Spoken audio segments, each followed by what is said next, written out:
singkat ya Mas Farah. Ya, ya terima kasih Bu Eda. Jadi memang situasi yang berkembang di daerah-daerah yang jauh itu memang sudah kita pikirkan begitu ya.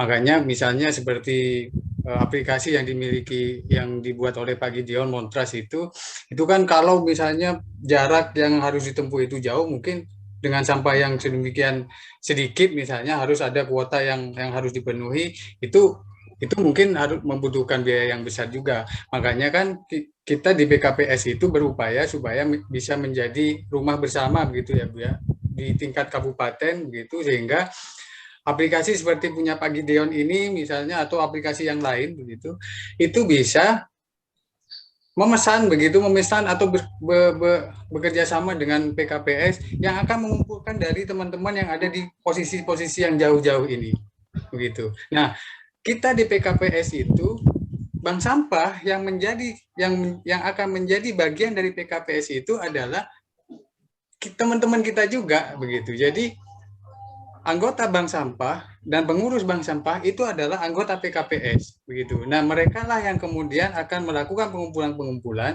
yang oleh PKPS kemudian dikoordinasi nanti di dalam satu kabupaten itu, lalu kemudian PKPS bekerja sama dengan pihak industri begitu, misalnya dengan Montras, yang lalu kemudian teman-teman di bank sampah itu bukan mendapatkan bayaran dari sampahnya, tetapi lebih kepada sebagai insentif begitu kepada teman-teman yang melakukan pengelolaan sampah itu begitu.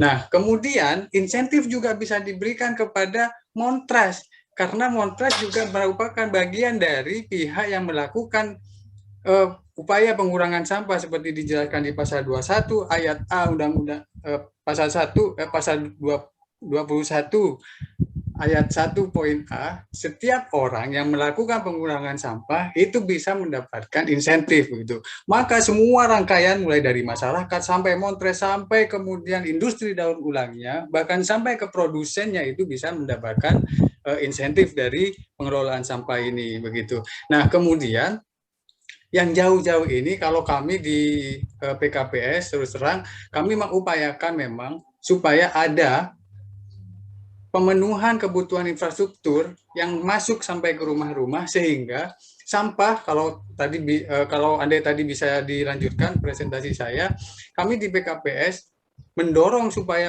bank sampah melakukan edukasi kepada rumah tangga supaya mereka bisa dipenuhi infrastrukturnya, di mana infrastruktur itu untuk sampah organik itu bisa ditahan di rumah sampai dengan 2 bulan lamanya begitu, dengan memberikan mini komposter yang bisa dipakai untuk 2 bulan lamanya begitu. Kemudian untuk sampah anorganiknya itu ditahan di rumah selama 2 minggu dengan memberikan trash bag yang ukuran agak besar gitu ya. Nah, dengan seperti itu maka sampah yang ada di rumah tangga itu bisa tertahan dengan sedemikian lama. Sampah organiknya kemudian 100% bisa dijadikan bisa dijadikan pupuk organik begitu. Kemudian sampah yang anorganik yang bisa dikumpulkan selama 2 minggu itu bisa dipilah lagi oleh teman-teman pengelola sampah, baik itu bank sampah ataupun nanti di TPS 3R untuk kemudian diserap lagi sama PKPS masuk lagi ke Montras atau yang lain begitu.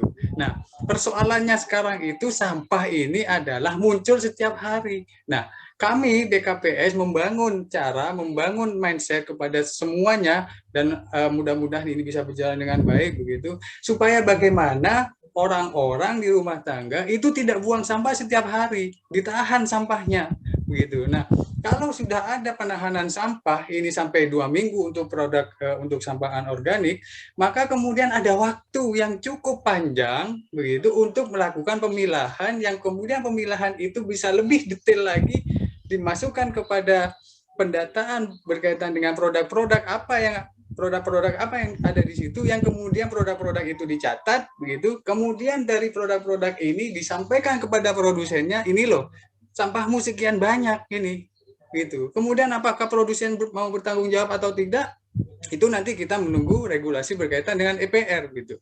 Nah, ketika sudah ada EPR, maka produsen harus bertanggung jawab kepada sisa produk itu. Maka pendataannya, dokumentasinya lewat siapa? Ya lewat kita bersama. Gitu. PKPS punya mempunyai kemampuan untuk bisa mendokumentasi, mendata dan segala macam yang itu kemudian bisa menjadi dasar untuk pemerintah maupun produsen bisa memberikan insentif kepada semua yang terlibat di dalam pengelolaan sampah, di dalam pengurangan sampah ini.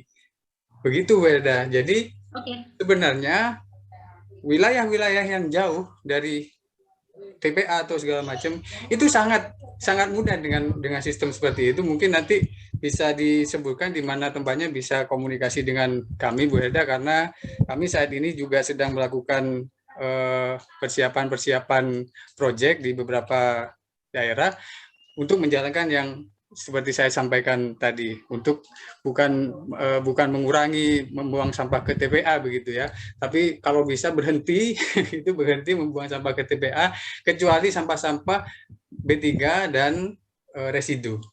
Karena kami yakin 90% sampah anorganik itu bisa didaur ulang dan 100% sampah organik itu bisa didaur ulang. Terima kasih Bu Enda. Kalau saya sepakat 100% tidak